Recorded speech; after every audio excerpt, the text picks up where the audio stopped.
విశ్వాసపాత్రుడిగాను నా శక్తి వంచన లేకుండా న్యాయబద్ధముగాను దురాలోచన లేకుండా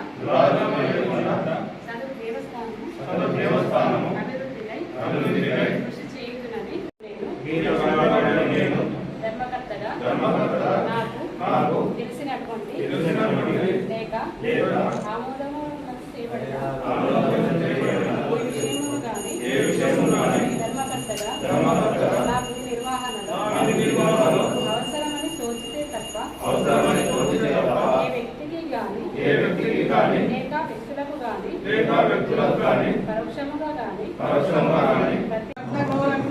हिरण्यकश्यपोररोष्टलम् अजस्त्रचण्डकर्परप्रविण्णरौद्रगर्जनम् उदग्रनिग्रहग्रहोग्रविग्रहाकृतिं भजे स्वयं वशं भजं भजे प्रमुख्य दिव्यसम्भ्रमम् పక్కనే ఉంది ఎవరు అందియాల బాబు సంతోష్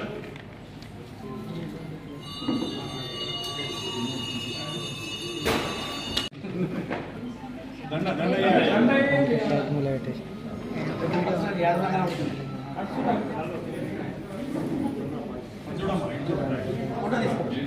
దండ ఒక శాలువా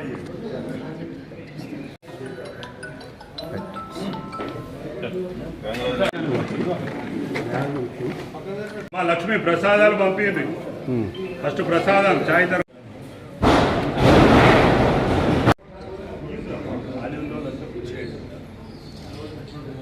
బయట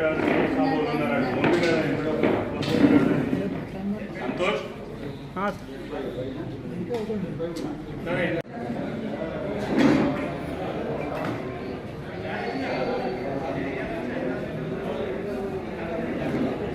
ఎన్నికకు సహకరించినటువంటి మన బోధన్ నియోజకవర్గ శాసనసభ్యులు మాజీ మంత్రివర్యులు ప్రస్తుత సలహాదారు రాష్ట్ర ప్రభుత్వ సలహాదారు అయినటువంటి రేవంత్ రెడ్డి మన సుదర్శన్ రెడ్డి గారి ఆశీస్సులతోటి ఈ కార్యక్రమం జరిగిందనే విషయాన్ని మీరు తెలుసుకోవాలా. ఇది మీరు అనునిత్యం కూడా మీరు ధర్మకర్తలు గుడిలో ఉన్నా బయట ఉన్నా అనునిత్యం ఈ టెంపుల్ యొక్క డెవలప్మెంట్ గురించి ఆలోచన చేయాలా, అలాగే ఇక్కడ వచ్చినటువంటి భక్తుల సౌకర్యాల గురించి ఆలోచించాలనే విషయాన్ని మీరు మనసులో పెట్టుకొని మీరు ఉన్నన్ని రోజులు నీతిగా న్యాయంగా ధర్మంగా పనిచేయాలని ఆశిస్తూ, అలాగే ఇక్కడికి మొన్న దాతలు కొంతమంది వచ్చి చూసి వెళ్ళినారు.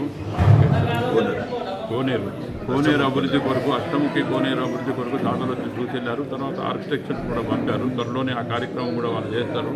ప్రతి కార్యక్రమానికి మీ సహకారం ఉండాలా, మీ సహకారంకి మా సహకారం తోడవుతుంది. తప్పకుండా మేము కూడా మీకు అన్ని విధాల సహాయ సహకారాలు అందిస్తామని చెప్పేసి కోరుకుంటూ, అలాగే కింద ఒక ఫంక్షన్ హాల్ కూడా ఈ వారం రాగానే కలర్లు అయిపోయినాయి, చిన్న చిన్న పనులు ఉన్నాయి. అవి కంప్లీట్ అయిన తర్వాత అది కూడా మీకు హ్యాండ్ ఓవర్ చేస్తాము. దాని బాధ్యత కూడా మీరు కమిటీ తీసుకోవాలని చెప్పేసి ఈ కమిటీ మున్ముందు ఈ టెంపుల్ని బాగా అభివృద్ధి చేస్తారని ఆశిస్తూ నాకు ఈ అవకాశం ఇచ్చినందుకు మీ అందరికీ హృదయపూర్వక ధన్యవాదాలు తెలియజేస్తున్నాను. నరసింహస్వామి దేవస్థానం కమిటీ చైర్మన్గా నా 16 సంవత్సరాల కళని అప్పటి భారీ నీటిపారుదల శాఖ మంత్రి మా పెద్దలు గౌరవనీయులు సుదర్శన్ రెడ్డి గారు 2012లో ఉన్నప్పుడు నాకు ఒక నెల తక్కువ ఉండి నేను అప్పుడు మిస్ అయ్యాను. అది యాదృచ్ఛికమో దైవ నిర్ణయమో. మళ్ళా కాంగ్రెస్ గవర్నమెంట్ ఉన్నప్పుడు మా పెద్దలు సుదర్శన్ రెడ్డి గారి సహకారంతో నా 16 సంవత్సరాలని కళని నెరవేర్చిండు.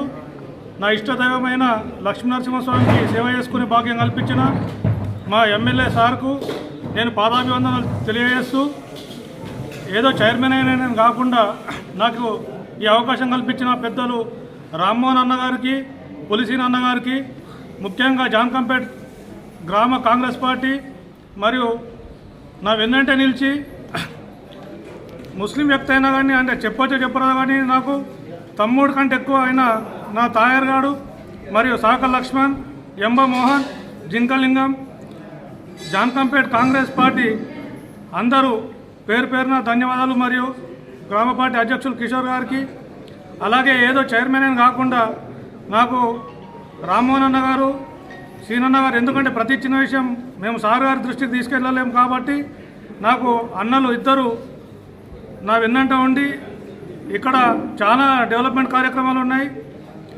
గిరి ప్రదక్షిణ కానీ, ముంగట 15-16 సంవత్సరాల క్రితం అప్పుడు అంబిపీఠ వచ్చినప్పుడు ఈ గుడి ఊళ్ళో కనిపిస్తే ఊరు డెవలప్ అవుతుంది, గుడికి కూడా భక్తుల తాకిడి పెరుగుతుందని చెప్పిండ్రు. కాబట్టి మేము ఈ శ్రావణం అయిపోగానే ఫస్ట్ గిరి ప్రదక్షిణ చుట్టూ సార్ గారు టైం తీసుకుంటారు, అన్నవాళ్ళు ఇద్దరు కూడా టైం తీసుకొని మంచి కార్యక్రమం ఏర్పాటు చేస్తాము. సార్ కూడా ఇప్పుడు చాలా ఇంట్రెస్ట్ ఉన్నాడు ఇక్కడ టెంపుల్ డెవలప్మెంట్ కోసము. కాబట్టి నాకు ఇక్కడ ముంగట గుడి కనిపించేటట్లు మట్టిని మొత్తం తీస్తాం 3 ఫీట్ల లోతులో అన్న. అలాగే రథశాల నిర్మాణం ఉంది. కింద నిన్న యువ గారు చెప్పిండ్రు సార్ ఇక్కడ వేరే గుళ్ళ దగ్గర కింద షెడ్లు వేస్తే మనకు గుడికి ఇన్కమ్ కూడా వస్తుంది, షెడ్లకు కూడా దాతలు చూద్దామని చెప్పిండు. ఎన్విరాన్మెంట్ డిపార్ట్మెంట్ వారు కూడా మాకు ఎప్పుడు సహకారం అందించాలా. మేము నిక్కచ్చిగా దేవుడి మీద ప్రమాణం చేసి చెప్తున్నా, అవసరం అనుకుంటే ₹1 నా ఇంటి నుంచి పెడతా కానీ ఇక్కడ నాకు తెలియక ఏదైనా తప్పు జరిగినా కానీ నేను క్షమించా. ఎందుకంటే నాకు ₹1 కూడా దేవుడిది అవసరం లేదు. నేను స్వామి నాకు ఎటువంటి కష్టం ఉన్నోడిని ఈ స్టేజ్కి తెచ్చిండో నాకు తెలుసు. కాబట్టి స్వామిని నమ్ముకుంటే ఇంతకంటే ఎక్కిస్తాడు. కాబట్టి నేను చెప్తున్నా అందరు డైరెక్టర్లు కూడా ఏదో మనం ఇది వచ్చింది ఒక గౌరవప్రదంగా పోస్టు ఏదో రాజకీయంగా వాడకుండా ప్రతి ఒక్కరికి భక్తిభావంతో ఇక్కడికి వచ్చిన భక్తులకు మనం సేవా దృక్పథంతో ఉండి ప్రతి ఒక్కరికి దాతల్ని మనం మంచి రెస్పెక్ట్ తోటి ఇస్తే వాళ్ళు ఇలా ₹1 ఇచ్చేటోళ్ళు రేపు ₹2 ఇస్తారు.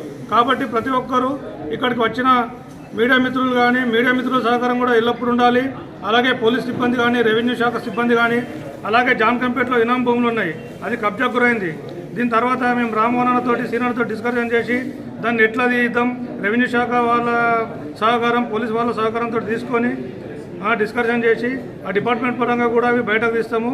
కాబట్టి ప్రతి ఒక్కరూ మేము ఏదో మా ఇంటి కోసం కాదు, నాకు ఎవరి మీద అటువంటి కక్ష సాధింపులు లేవు, ఏదైనా గుడికి సంబంధించింది కాబట్టి గుడిది ప్రతి రూపాయి వ్యర్థం కాకుండా కాపాడే బాధ్యతగా నేను తెలియజేస్తున్నాను.